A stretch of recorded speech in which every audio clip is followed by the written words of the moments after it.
Alright, so let's try to look at biology. So if you're new to this channel, kindly subscribe for more videos. And for those who want to join my online tuitions, you can just contact me or WhatsApp me on this number. Only for those who are interested. Those who are interested, not for jokes. So if you're interested, you can just WhatsApp me. So it's 100 kwacha per subject. So let's start with question 1. So it is saying, why does the energy needed by a human increase during the first 10 years of life? So we have A, coordination and responses improve. B, energy is needed for gamete formation. Then C, the body is growing. Then D, the diet is balanced. So when you're answering the multiple choice question, you have to use elimination method. So for this one here, for the the diet is more balanced, we need to exclude it. What about coordination and the response improvement? Of course, yeah, it improved now. When you talk of coordination, this one involves two things: hormones as well as the nervous system, the hormonal system as well as nervous system, or endocrine system and nervous system. So the nervous system is developed early in the third week. So you find that this one is not going to be the answer because it is saying it is improved. It is improved in this case here. So it is developed in the third week. So once it is developed, it is already active. So it is not going to be improved. And then when it comes to energy is needed for gamete formation, of course, yeah, energy is needed for gamete formation, but not really. So the one which is going to consume all these points like coordination and response as well as gamete formation is just the body is growing. So as the body is growing, it needs a lot of energy for bone formation as well as muscle formation and tissue formation, or muscle formation in short. So therefore the answer is just going to be C. Then for the second one, it is saying, which features do animal cells share with plant cells? So you find that for animal cells, they don't have chloroplast. So here we have to have a clause. Then for the cytoplasm, of course, animals and the plants, they have a cytoplasm. Then when it comes to the nucleus, of course, they have. So I'm going to take this one. So you just need to compare with what we have here. So as a result, you find that the answer is just going to be C. So that is the way we answer. Then for the third one, it is saying, which feature is characteristic of both annelids and the arthropods? So annelids and the arthropods, they both have segmented bodies.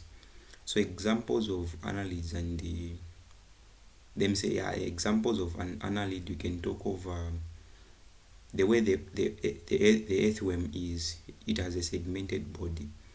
Then when you talk of arthropods, you can talk of the crabs, they have segmented bodies. So you are going to find that the answer is just going to be this one here. Then when you talk of wings, they don't have wings. Jointed limbs, they don't have jointed limbs. Jointed limbs, when you talk of jointed limbs, like the way the ants are, they have jointed limbs. Then compound eyes, of course, there are some living organisms like grasshoppers, they have compound eyes, but these, they don't have compound eyes.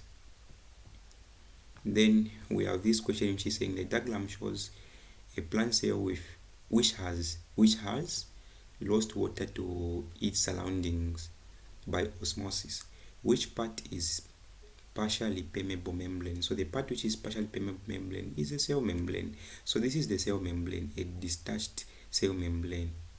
So the answer is just going to be C, as you can see. Okay, so let's see the second questions. So we have this one which is saying, the diagram shows a cell. So we have this cell here. Is it an animal cell or a plant cell? It is an animal cell because it doesn't have a fixed shape, it has an irregular shape. So which structure is not present in this cell here? So you find that the nucleus is present, the cytoplasm is present, the cell membrane is present, but the cell wall is not present. So the answer is just going to be B. Then for the second one, it is saying which pair of statement about a plant cell is correct. So we have the outer surface of the cell. So is the outer surface of the cell of a plant cell, does it have the cell wall or the cell membrane? It has a cell wall. So we need to pick these 2 points for the start. So we need to exclude these 2 points. Then the position of the cell sap. Where is the position of the cell sap? So you are going to find that the cell sap is found in the vacuole. Okay, so the cell sap is found in the vacuole. That is where you are going to find the cell sap. And one thing that you need to know here is that the cell sap is just a concentrated solution which is made up of salt, sugar, and water. So these are the solutions or the solids that makes up this solution here, salt, sugar. Once they combine in water, you are going to find that they are going to form the cell sap. So vacuole is found at the center of the cell. In short, it is suspended on the cytoplasm, as we can see here for the next one. So this is, let me just show you which one. Let me go back to the second question, the previous question. This one here. This is our vacuole, and this is the nucleus. So you find that this vacuole here is the one which is going to contain cell sap, and this is cytoplasm. So the vacuole is suspended on the cytoplasm. So that is one thing that you need to know here. So in terms of outside the cytoplasm, no, this one is not found outside the cytoplasm, but it's surrounded by the what? By the cytoplasm. So when they say it is surrounded by cytoplasm, meaning it is suspended by the on the cytoplasm. So meaning to say the answer here is just going to be D. Then the next question is saying the diagram shows a cell. So we have this cell here. So according to how this cell is looking like, it is similar to this cell here, this cell that we had. Where is it? Let me just see. This one. It is similar. So for the cell to appear like this, meaning it has lost water to the surrounding. So meaning to say the solution inside the cell is lower compared to the solution outside the cell. So let's see the question the way it is saying. So the question is saying, what type of cell does the diagram show? Is it an animal cell or a plant cell? It is a plant cell. Now let's see the options. So for the animals, we have excluded these options. This one is not an animal cell, it is a plant cell because of the fixed shape. So this is the fixed shape that I'm talking about. From there, we have 2 options here which are talking about the plant cell. Now for this plant cell to appear like this, meaning the cytoplasm has detached from the what? From the wall. Okay, meaning to say this cell here has lost water by osmosis. In short, the water is moving out of the cell by osmosis. Now for the water to move out of the cell by osmosis, meaning to say here we have high concentration of water compared to the surrounding. So the surrounding, we have high concentration of what? Solutes. So we have high concentration of solutes here, then we have low concentration of solutes here, which is inside the cell. So as a result, water is going to move out of the cell by osmosis, and it is going to cause plasmolysis. So this is what we call plasmolysis of a plasmolysed cell. So this cell here was placed in a concentrated solution of salt, not in pure water. If this one was placed in pure water, meaning it is going to gain water by osmosis. So the answer is just going to be C. That is one thing that you need to know. Then the next one is saying the diagram shows human blood cells as shown under a microscope. So we have these cells which are called the RBC. So RBC means red blood cells. We also have this cell here which is a white blood cell. Specifically, it is called a phagocyte. The reason why it is called a phagocyte, because, let me just do this. You find that a phagocyte, for white blood cells, there are different types of white blood cells. Like the monocytes, which develop into phagocyte as well as macrophages. We also have eosinophils, we also have basophils, we also have eosinophils, basophils, as well as neutrophils and lymphocytes. Now, the reason why it is called a phagocyte because it has a lobed nucleus. So this is the lobed nucleus, which helps it to engulf the bacteria. So once the bacteria, or these, they are mobile, they are able to move. So they move toward the bacteria and they engulf the bacteria using the same nucleus. So this nucleus is called a lobed nucleus, and these small dots that you can see, they are just cytoplasm. So the question is saying, what is the function of structure X? As you can see, X is not pointing at the lobed nucleus, which helps in engulfing. It is pointing at these small dots, which are called cytoplasm. So number one, to carry glucose. No, you know, to say that glucose, of course, glucose enters the cell using, especially when you talk of the GIT, it enters by using the GLUT2 channels. Okay, so now here we are talking about now this cell here. It's also going to end up using the GLUT2 channels, then to carry oxygen. So the ones that carries oxygen are these ones, the red blood cells. So we are going to eliminate this one. Then to defend against diseases or disease. Then the last one, to make the blood to clot. Even this one I'm going to exclude it. This is because the one which play a role under blood clotting are the platelets. Then when it comes to mechanism or mechanism of defense, these are the ones which are involved, the white blood cells, specifically the phagocyte. So, and other, not only specifically the phagocyte, we also have other white blood cells like the lymphocyte, neutrophils, and the eosinophils. They also involved in defense against disease. So the answer here is just going to be C. So I also have other questions here. Let's see. So we have this one here, which is saying a commercial fisherman use ice to store the fish that they catch. How does the ice keep the fish fresh? How does the ice keep the fish fresh? So here they are talking about now the enzymatic reaction. You know, to say that when you decrease the temperature, what is going to happen to the rate of the enzyme reaction? They are going to be inactive, meaning to say no reaction is going to occur when something is frozen. So here we are talking about the fish.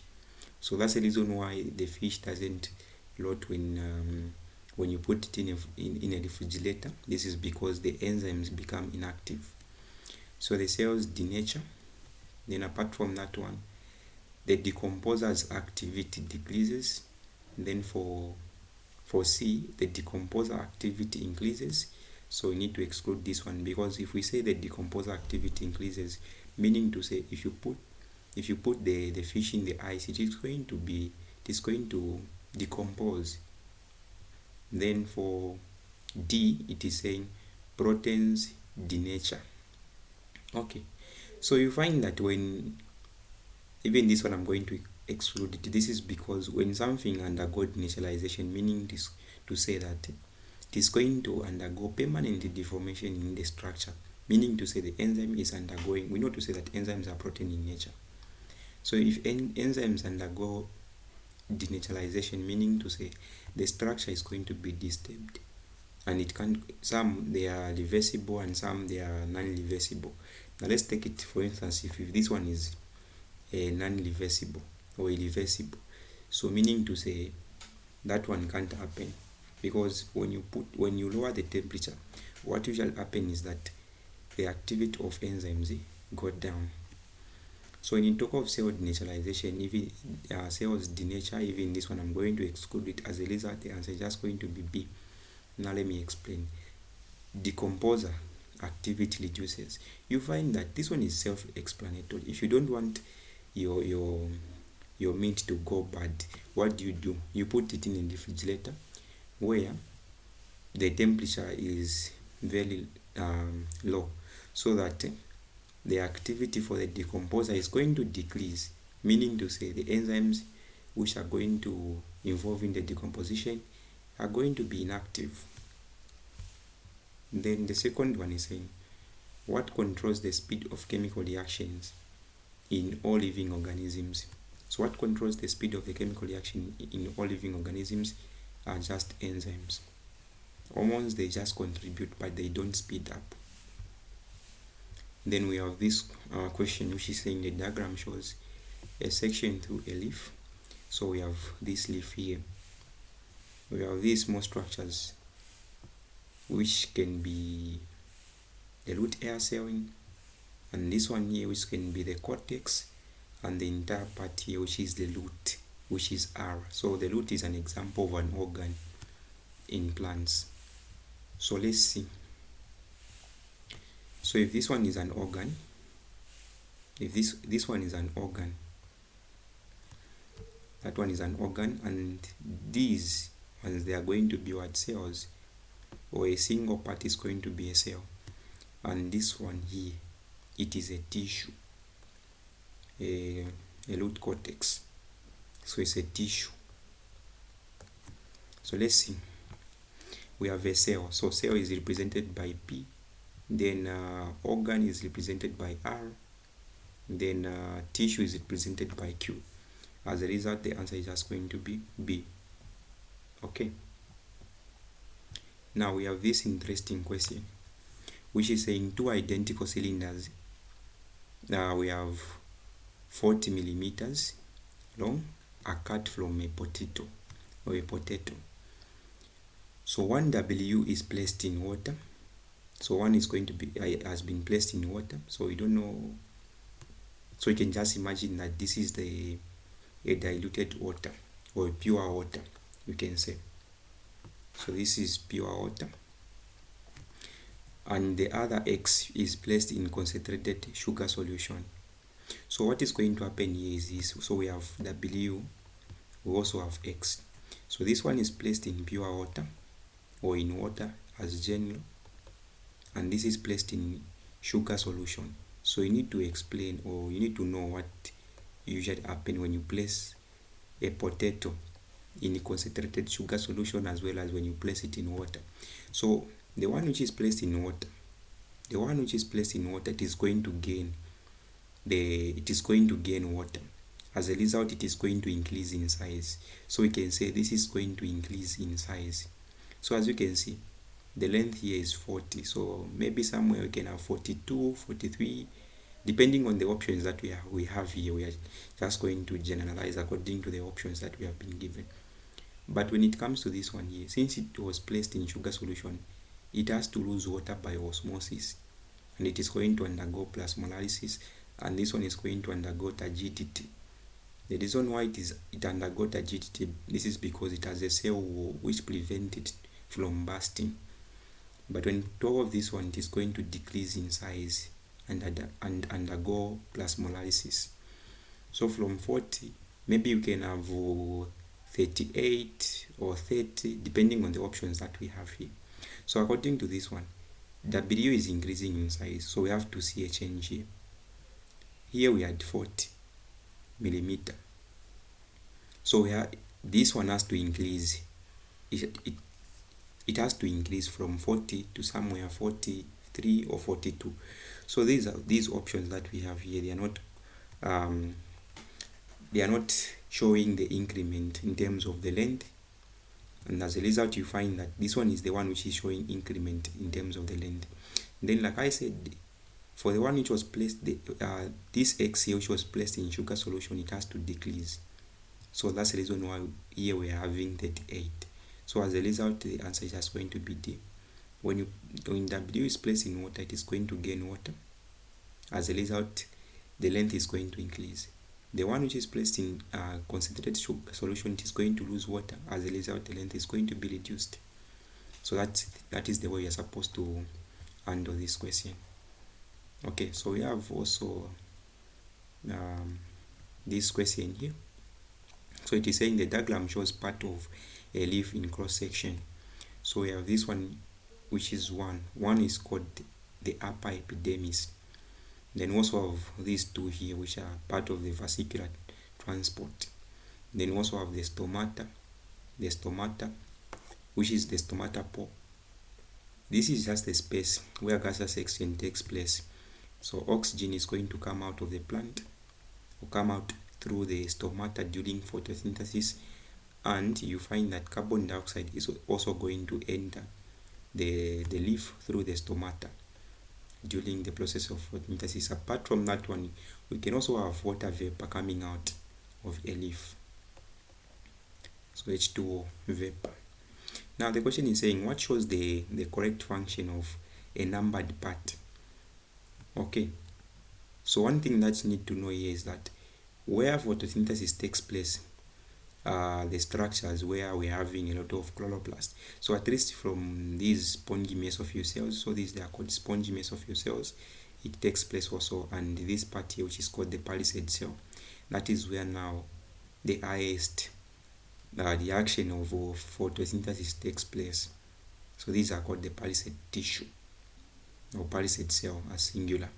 So we have part 1. So for part 1, since this one is the upper epidermis, it is saying the function is it is involved in the process of photosynthesis. No, this one here, it's an outer part which covers, it's a wax part which prevents the loss of water. So this one is waxy. It's a waxy part. So the reason why it is waxy, it prevents the water from being lost during respiration, or let me say transpiration, not respiration. So meaning to say this one is not going to be the answer. Then for number 2, which is the stomata, for gaseous exchange. So this one is correct because it is matching with the function of the stomata. So this one is going to be our answer. Okay, the second one is saying the roots of plants take up nitrates from the soil. What are the nitrates used to make? So you need to know the composition of these. So for glucose, you find that for glucose it just have carbon, oxygen, let me say carbon, hydrogen as well as oxygen. So that is C6H12O6. So you never find nitrogen here. So this one is not going to be the answer. Then even starch is part of the carbohydrates. So you never find nitrate in starch. But what about proteins? Proteins, the building blocks of proteins are amino acids. Okay, they are amino acids. So for the amino acids, the structure, so for those who take chemistry, you know to say that the structure of the amino acid, the general structure looks something like this.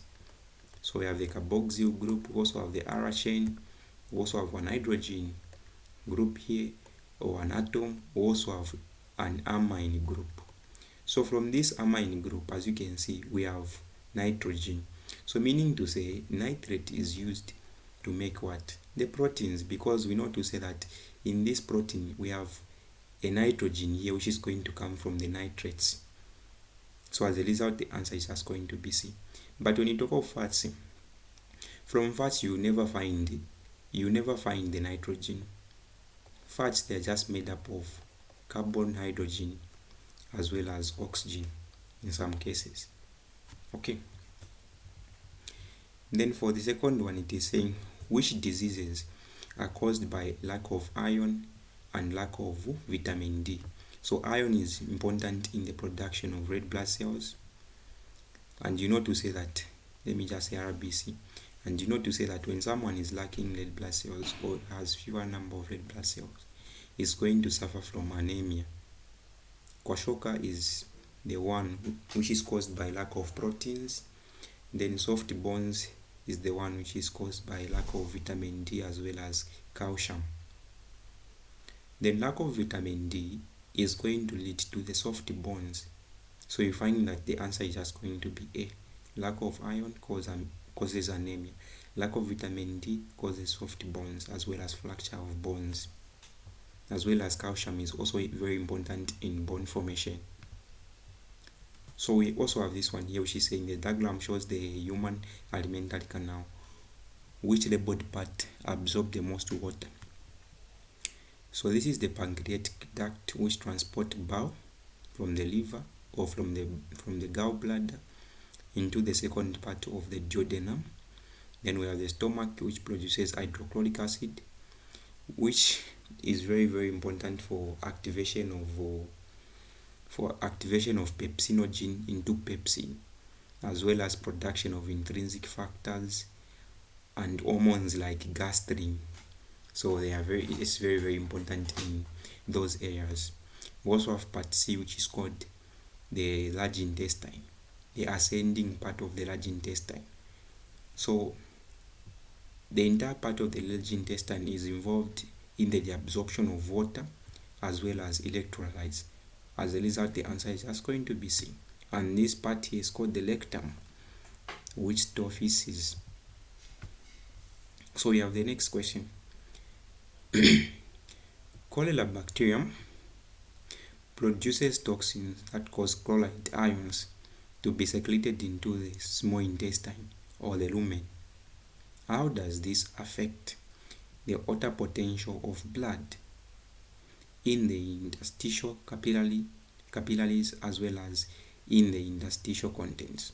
So you find that in the interstitial content, water is going to increase because it is moving. The way cholera bacteria operate is like this.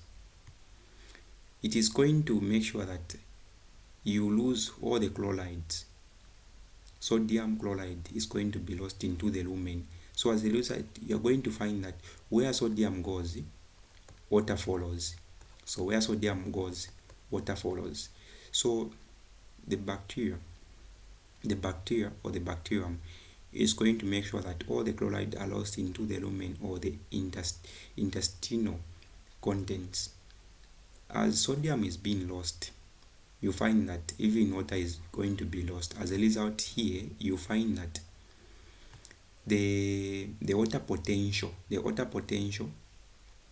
remember we are talking about the water potential here. So meaning to say the water potential here is going to be high. We are going to have higher water potential in the intestinal content. But in the intestinal capillary, you find that here we are going to have low water potential. So the solution here is going to be concentrated. Let me say the solution here is going to have lower concentration or low concentration of water, I can say. So the water potential in the blood capillaries, what is going to happen?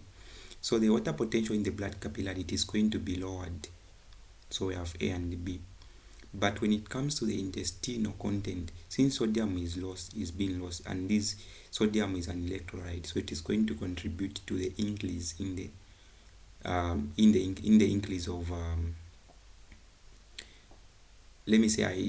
of concentration. So you find that the concentration is going to be raised. But remember, this question is talking about water potential. It's talking about water potential. So meaning to say, once water is being lost, it's coming out from the intestinal capillaries. So here we are going to have low water. And then it is going to the intestinal content or the lumen of the GIT. So you find that there, the water potential is going to rise. So that's the reason why I'm going to choose B as an answer.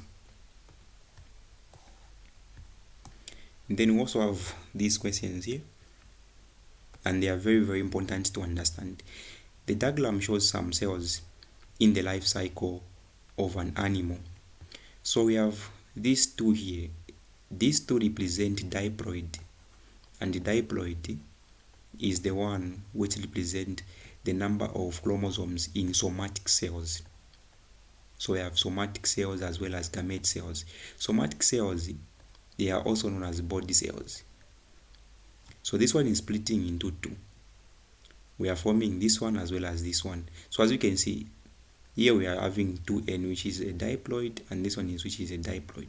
Meaning to say, if you have two identical daughter cells which are being produced, meaning to say here, this is called the mitosis. Mitosis is the process by which living organisms produce two identical daughter cells. So these two identical daughter cells, they are similar to their parent, and this one usually happens in asexual reproduction, because you know to say that in asexual reproduction, there is no variation there. So there is genetic maintenance or constant maintenance of genetic or inheritance. So this is mitosis. As you can see, this one is small compared to this one. So meaning to say here there is growth or maturation. So we can say growth or maturation. Or we can say maturation. As you can see, the size is different, isn't it? So there is maturation here. Then at Z, you find that this one here, it is 2N, but it is producing N, which is haploid. So this is haploid or monoploid. So the process which is taking place at Z is called meiosis. This is because, you see, the way meiosis is, let me just like this one. This is I and then this is O. The way meiosis is, 4 daughter cells are going to be produced at the end, which are haploid, and they're going to be different from the parent. And this one mostly takes place in gamete cells. Okay, and this one takes place in body cells, as well as in asexual reproduction, like plants that do asexual reproduction. So as you can see, here we are having the diploid, here we are having monoploid or haploid. So there is a difference between the mother and the offsprings. So this is mitosis. So X is representing what? Mitosis. Then Y is representing maturation. Then Z is representing meiosis. As a result, the answer is going to be C. Okay, so we have this one which is saying the diagram shows a developing fetus in the uterus. So we have this part here which is called the amniotic fluid. So what is the function of part X? What is the function of X, which is the amniotic fluid? So the amniotic fluid acts as a shock absorber or protect the baby from the mechanical damage. So as a result, the answer is just going to be D, protecting the mechanical damage. Okay, so let's see. We have more questions. So this one is just the last one, and this one is for section A. It's an interesting part, which is saying figure 6.1 shows a diagram of alimentary canal. So we have part K, which is called the esophagus. So this one is called the esophagus. So what is the function of the esophagus? It's just a passage for the bolus. Then part L is called the stomach. Function of the stomach: producing hydrochloric acid, production of intrinsic factors. So the intrinsic factors are important for the absorption of vitamin B12 in the terminal of the small intestine, which is the ileum. So production of hydrochloric acid, as well as production of intrinsic factors, as well as storage of food temporarily. It also produces the hormone on the antrum part of the stomach. An example of that hormone, you can talk of gastrin, which increases the motility. So when I talk about motility, I just mean the churning or the contraction of the stomach. Gastrin, it's a hormone. Then for part M, it is called the pancreas. So the function of the pancreas, it has two functions: the exocrine function as well as the endocrine function. For the exocrine, it produces what? Pancreatic juice or pancreatic enzymes. Then for endocrine, it produces hormones, that is insulin as well as glucagon. So you know to say insulin is produced when you are having high blood sugar, then glucagon is produced when you are having low blood sugar. Part N. So part N is called the small intestine. To be specific, it can be the jejunum. So we have small intestine. Small intestine. Then we have part P, which is called the large intestine. Then we have part R, which is called the rectum. So the function of the small intestine, that is when the absorption of nutrients takes place, secretion of enzymes, as well as in short, the absorption of nutrients. There are many nutrients which are absorbed on this part here. You can talk of carbohydrates, you we can talk of fats, we can talk of lipids, we can talk of proteins. Even the digestion takes place here when the pancreas secretes pancreatic juice. That pancreatic juice or pancreatic enzymes contain different enzymes like lipase, protease, as well as amylase or pancreatic amylase, which breaks down the carbohydrates. Then for the large intestine, the site for the absorption of water as well as electrolytes like sodium, chloride, and potassium. Then for the rectum, this rectum here just store feces. So let's answer the questions. Use the letters on figure 6.1 to identify the colon. So colon is the large intestine. The other name for the large intestine is the colon. So that is P. Then the pancreas is represented by M. Then the stomach is represented by L. L for stomach. Okay. Then B, he's saying state one function for each of these parts of the alimentary canal. So what is the function of the colon? So I've explained the function of the colon, which is the large intestine. So I said the absorption, or let me not say the absorption, but absorption. For something to be absorbed, meaning it has been filtered, then you are reabsorbing it back. So absorption of water. Absorption of what? Water. So if you don't want to say absorption of water, you can say absorption of water and electrolytes. So these electrolytes, you can talk of sodium electrolytes, e.g. you can talk of sodium ion, you can talk of chloride ion, you can also talk of potassium ion. Then we are done. For the pancreas, the function of the pancreas, we can talk of secretion of hormones. Secretion of hormones. Then you also give examples of those hormones. Secretion of hormones. So these hormones include insulin as well as glucagon. Then you are done for this part. The function of the stomach, or if you don't want to say secretion of hormones, you can also talk of secretion of pancreatic enzymes or pancreatic juice, or secretion of pancreatic amylase, all those things if you want. Then here it also secretes the stomatostene. Then when it comes to the pancreas, produces hydrochloric acid. We can say hydrochloric acid like this. So this one is hydrochloric acid. So if you don't want to say production of hydrochloric acid or produce hydrochloric acid, you can say produce intrinsic factors, or produce intrinsic factors. So these intrinsic factors are very, very important for absorption of vitamin B12 in the terminal ileum. Okay, so we can talk of intrinsic factors. Then if you don't want to say production of or produces intrinsic factors, you can talk of production of what? Hormones like gastrin. Okay, so now let's see the next question. It is saying on figure 6.1, draw a line to show where bile is made with labeled X. So bile is made in the liver, so we can say this one is going to be our X. Then the last question is saying state the action that bile has on fats in the small intestine.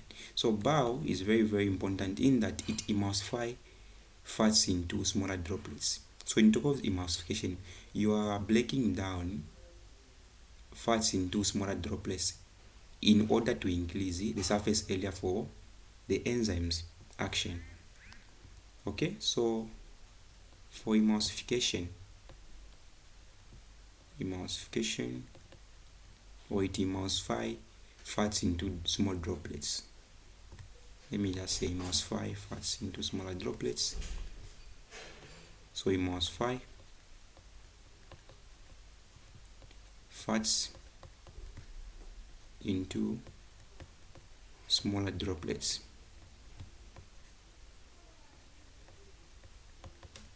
And then from there we are done. So don't forget to subscribe for more videos.